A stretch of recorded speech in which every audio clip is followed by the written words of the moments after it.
They told us the Civil War was about unity, but they never showed the price of the lie. Behind every flag was a profit. Behind every freedom speech was a shadow deal, and behind every textbook, a silence signed by history. You sat in 5th period history. The teacher said, the Civil War began in 1861. It was about ending slavery. You nodded, memorized it, passed the quiz, and history moved on. But that's the lie. A packaged version, trimmed, polished, sterilized, because truth makes people uncomfortable, and America doesn't like being uncomfortable in class. What if I told you the war didn't start in 1861, but decades before, in silence, in shadows, in banks? By 1800, America had 900,000 enslaved people. By 1860, over 4 million. Why? Because the system wasn't moral, it was mathematical. The South didn't just own slaves, they industrialized them, and the North sold the chains, stitched their cotton, banked the profit. Slavery didn't survive in the South because people believed it was right. It survived because too many were getting rich denying it was wrong. They say the North fought against slavery. True, but late, because before they fought, they funded it. Northern financiers gave slave owners credit, insured cargo, human cargo. J.P. Morgan profited from slavery. History didn't erase this. It ignored it. There's a difference. This war began long before cannons roared. It began in silence, when nobody asked why banks insured bondage. But when hell opened in 1861, it wasn't Congress that changed America. It was the men who weren't even supposed to matter. If this is already more than what you were taught, wait for what's next. They weren't supposed to fight. They weren't even supposed to matter. When the war started, black men were told to wait. This isn't your war, they said. Let the white men figure it out. But the war didn't wait, and neither did they. If America was burning, they refused to die outside the fire. Almost 1,800,000 black soldiers joined the Union Army, another 20,000 in the Navy, but history did what slavery couldn't, silence them. Their blood was real. Their story? Faded. Most weren't paid equally. Many were given worse weapons, or no weapons at all, and if they were caught by Confederate troops, they weren't treated as prisoners, they were executed. And yet they stayed, fought, died. Because sometimes, freedom isn't given. It's bought, paid in flesh, swallowed in silence. We are ready to meet death fighting for what is due us. Sergeant William Carney, historians credit generals, presidents, white uniforms, but victory, real, impossible victory, came from men who were born unfree. And when the war ended, the weapons were laid down. But they were never handed over. The flag came down, but not for all. The men who helped save the nation were locked out of the freedom they bled for.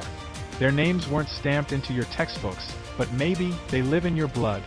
Maybe they live in your street name. Maybe they live in the fire still smoldering around your silence. They weren't just part of history, they were erased from it. The war ended, but the rewriting had just begun. The Confederacy lost the war, on paper, but in stories, books, buildings, they found a new way to win. And you probably believed it. They called it heritage, they said it was about states' rights. They told generations, it wasn't about slavery. But it was. The lost cause wasn't a theory, it was a movement. A PR campaign powered by false pride, and backed by editors, authors, and politicians. They lost the war, then rewrote the reason they fought it. Imagine if Germany lost World War II, and put statues of Nazi generals in parks. That's what America did after the Civil War. These weren't built right after the war. No, they were built during Jim Crow, right before civil rights fights. Why? To remind black Americans who still held the pen. Most Confederate statues weren't memorials, they were warnings.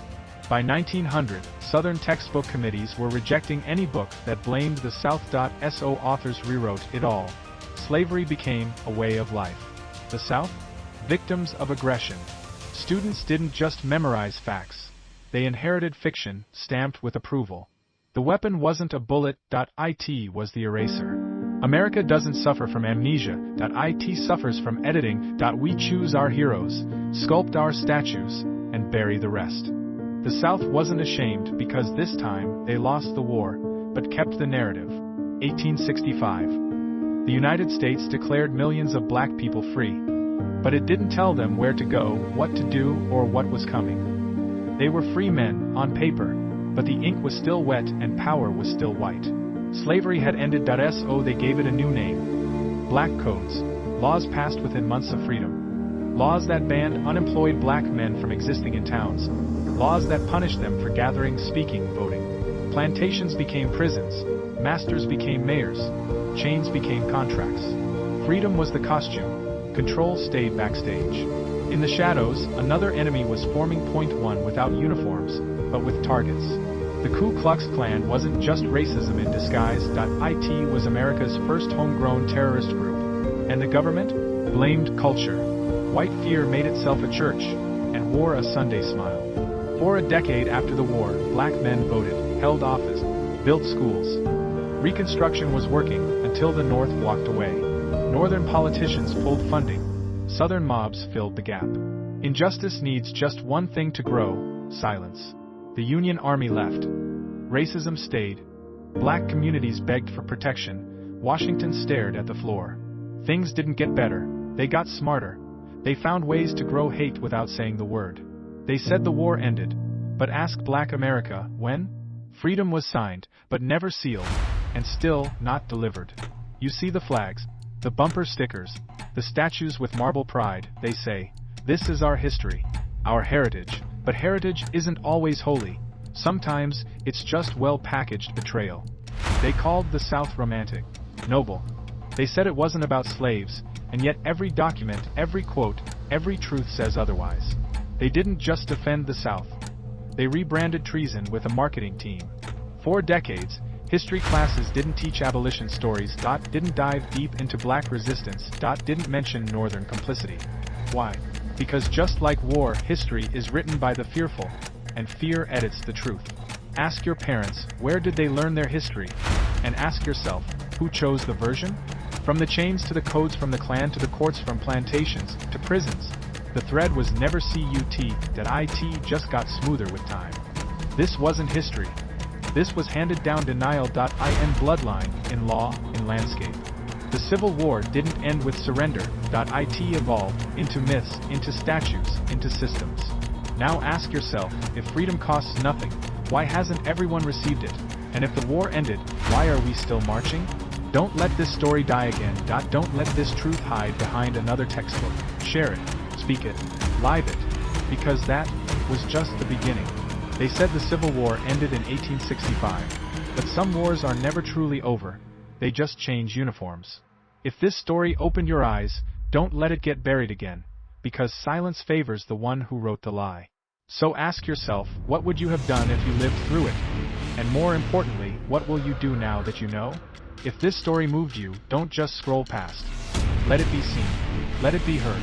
Let it be remembered. Hit that subscribe and help rewrite what was once erased. If this shocked you, don't let it go silent again. Hit that heart. Spread the truth.